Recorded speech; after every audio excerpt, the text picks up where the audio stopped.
snap.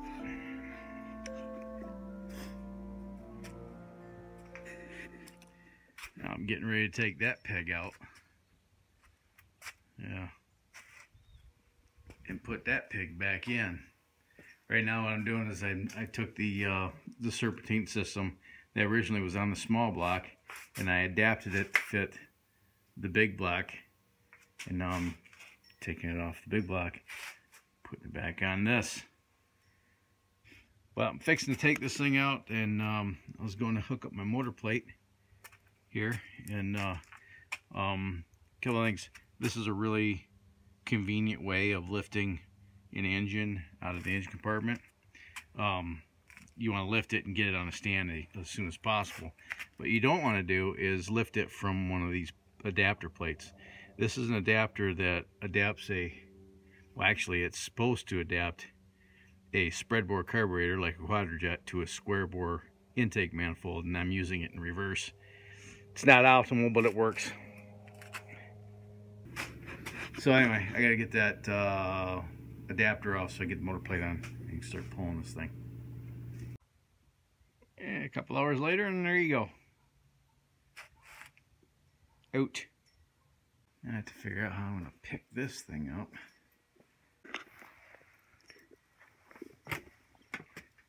Closer. I got a couple wires I need to hook up over here. Engine's in, fluids are in. I just got to hook up an exhaust system and hook up my transmission cooler and my power steering cooler. Bolt that back to the core support. Last Christmas, some of my wife's family came out and we went out shooting, and I put my AR across the hood and ventilated my hood. Fortunately, I didn't hit anything vital like a battery, because that would have really sucked. It's Monday the 11th. It's my anniversary. 7 years. Been married to that wonderful woman.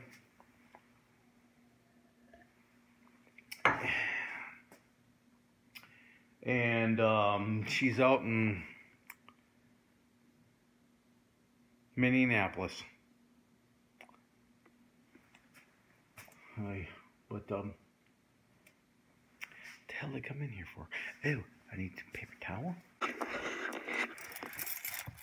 So I've been dinking around with that Suburban now for about a week. Yeah, a week. And a little over a week and a few days. And it's not that it's taking that long to do the work. It's just that engine came out of that truck, I think, about 3 years ago. And it's been in my garage for 3 years in a semi-assembled state. And once I re-rung it and put new pistons in it, new bearings in it, and just did a quick, redneck overhaul on the thing. And it's been sitting in my garage for 3 years, and I never put the dipstick tube back. Lost the dipstick tube. Can't find it anywhere.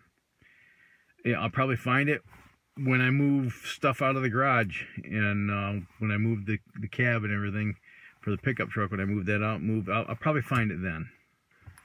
So, I had to make a couple of trips last week. I had to make a couple trips into town to go to pick apart, to buy parts that I needed, fasteners that I needed, just bullshit like that.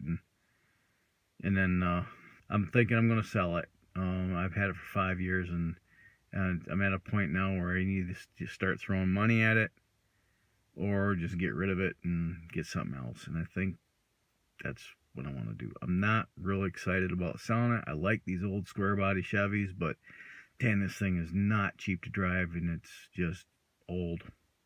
I need something dependable with air conditioning. So I think that's gonna go away, and I'll see about finishing this dually up, because I really want to get that running again. Right now, I need to go get parts, so that's what I'm gonna do. We come back when we start this thing up.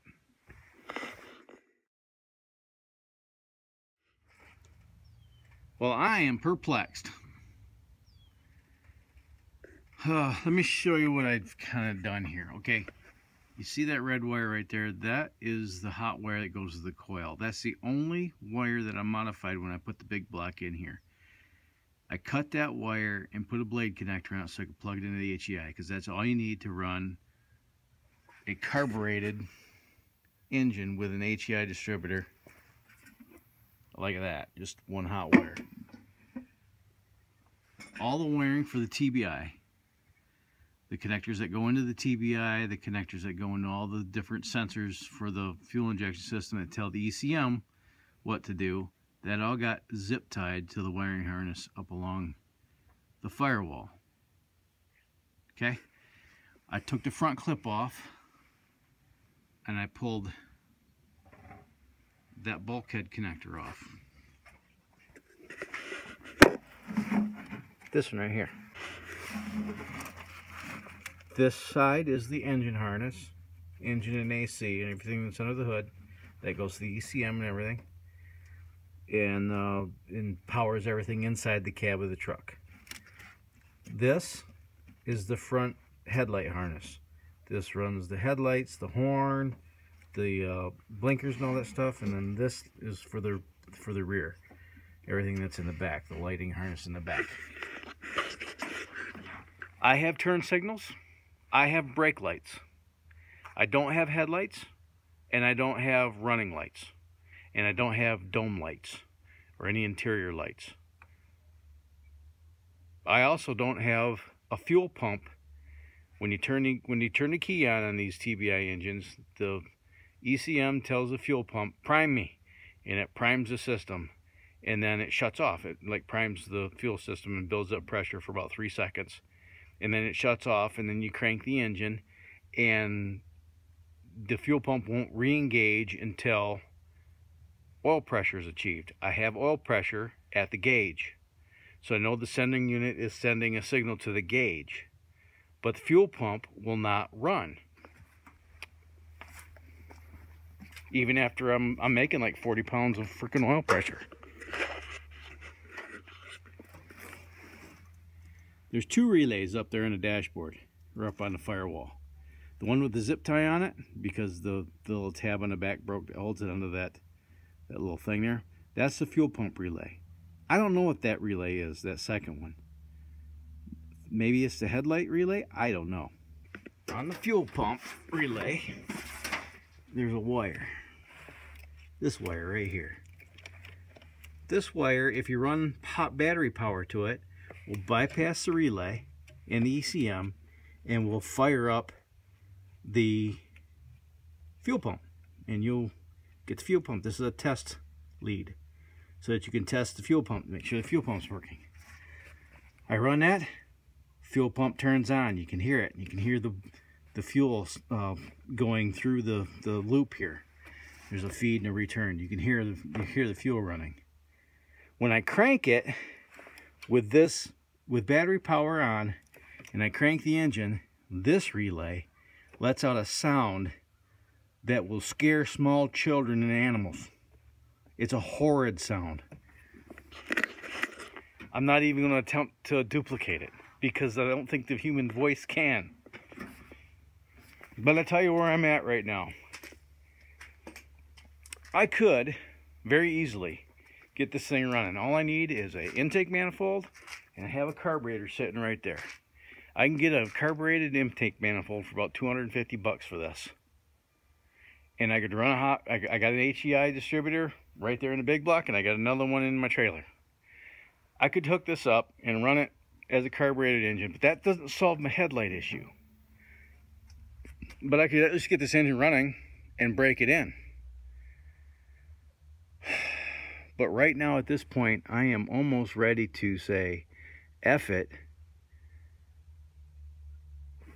and part this thing out and haul the rest of it to the freaking scrapyard. Oh, man. And I just noticed that wire right there was sitting in the alongside the intake manifold, and the valve cover on the BigBlock looks like it got a little warm. Maybe I'll investigate that. But it doesn't make any sense. Everything has power. But now I have a headache. Next time we come together and I have a video from the garage looking out on the driveway, you may see a different vehicle here, because I've lost faith in this. 5 years. I've had this truck for 5 years, almost to the day. I bought this truck just before we moved here 5 years ago. So it's been a good truck, but I think it's just either way, it's got to leave my possession. I'm tired of it. I need something a little more economical, something that I can actually go to Vegas if I have to. This thing, I don't know. It's just, I don't know. But right now the bus is coming around the corner and my youngest is going to be here in any second, and I'm done on this piece of crap tonight. And we'll try again another day, I guess. I'll do a little more investigating and see if I can at least diagnose the headlight issue and see if I can get that dialed in. But I think we'll see. We'll see. I think that is the source of my problems, but I'm not sure. Because that really is the only thing that I did different, is I pulled that thing apart. And I got that's not working on that engine, on the engine harness, and I got things that aren't working on the headlight harness. So it just sucks. Give kisses. Thank you. Your backpack. I got it. Thank you. Thank you.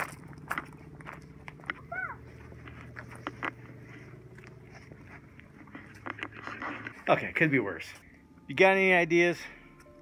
I'm not a mechanic, I just play one on YouTube. But if you got any ideas and you want to steer me, if you I'm so confused right now, I don't even know how to talk. If you have any pointers, any ideas where I might find the solution to my dilemma here, go ahead and hammer away the keys down there in the comment section. I would really, if you could really show me the love by clicking thumbs up, take joy in my misery, I guess. Share this video with your vast social media network. Until next time, you have fun, stay safe, shoot straight, keep your powder dry, and have a splendid day. Bye now.